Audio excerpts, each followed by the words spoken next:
Kyrie has been doing this for about a week. He is clearly on the Marshawn Lynch school of post-game interviews. I don't know, because he's not saying more than 3 words at a time. I have to assume this is a little bit of, hey, he's gone through an entire season of everyone dissecting everything he says and sort of turning it back on him. And I would have to assume he has decided that he is going to put a halt to that by just not saying much of anything. Byron, though, the problems go a lot deeper for this team than Kyrie's post-game interviews. Yeah. What is the biggest problem for this team right now? For me, it's chemistry. I mean, you listen to Al Horford, who talked about, we're going through a really bad stretch right now. They're just not playing together. They're not all on the same page. I think you got different guys in that locker room who have different agendas. It's not all about winning right now with them. They just have a lot of stuff that's going on, and somehow, some way in these next 18 to 20 games, they're going to have to be able to get rid of all that stuff. Now, as much as we talk about Kyrie being the leader and some of the other stuff that goes on with this team, and as much credit as we've given Brad Stevens over the years on how great he is as a coach, I think he has to take some of the blame as well. You as a coach have to step in right now and figure out what's going on with your team, have some sit-down, heart-to-heart talks with some of these guys, and try to get everything out in the open so you guys can move on. Because right now it seems to just be lingering amongst this organization, and somehow they got to get this all cleaned up. Real quick on Kyrie, I understand why he's frustrated with the media. I get that. One of the reasons when he went to Boston that he wanted to get traded was because he wanted to be the centerpiece of a franchise, wanted to be the man. Part of being the man is coming forth and dealing with the media. I'm on the verge, Rachel. I'm on the verge of retiring my Lakers cone of uncertainty. Okay. Because it's really flattened out. Yeah, it really has. So I want to bring in the Celtics cone of uncertainty. Wow. Because I honestly believe that I like that you have a fancy graphic for this now. It took a lot of negotiation.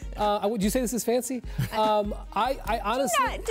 Yes. We have a fantastic graphic. It's not as cool as the tanking graphic. I'm just like saying. A martini glass honestly, to me. Oh, yes, the martini glass of uncertainty. Martini glass of uncertainty. We should have workshopped this. Yes, exactly. Honestly, maybe it's my years of covering the Cavs and LeBron, but I look at this team, and even though they're in 5th place and potentially have a brutal path through the playoffs, they may have to play Philly in the first round. I still feel like this team could get it all together and win the East. Right. I still think if their top 6 or 7 guys all fall into their roles, that they're the best team. And I recognize I could end up looking like a fool because they could be home by April 30th. But you've covered yourself with the martini glass. You're good. And I think they could win the East. And I think they could, if everything fell right, I think they could give the Warriors every bit the championship fight. So I'm really just interested. I'm disappointed in them.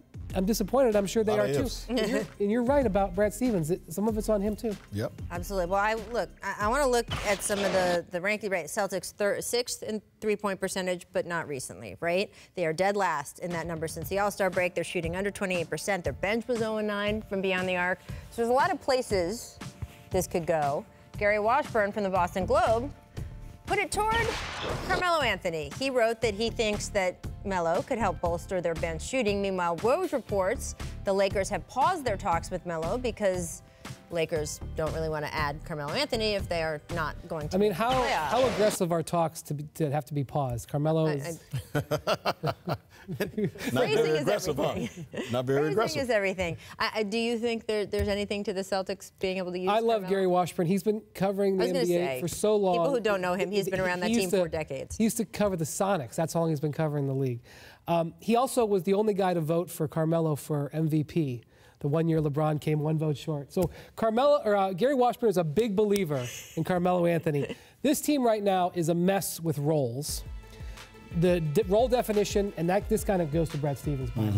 He has not done a good job of selling these guys on their roles. Bringing in a force like Carmelo Anthony right now, regardless of the fact that he would be a big problem with the defensive end, I don't think that they need any new bodies. I think that they need the bodies that they have to start playing like the players that they are. Yeah, this wouldn't be a good fit for them right now because now you're just bringing in another problem.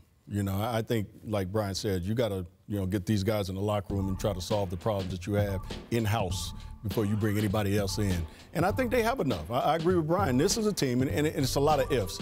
This is a team, if they get their act together, they can beat anybody in the East.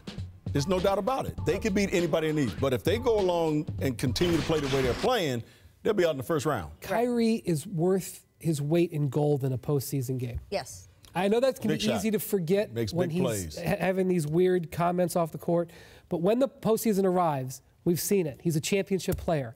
I still believe that it can happen.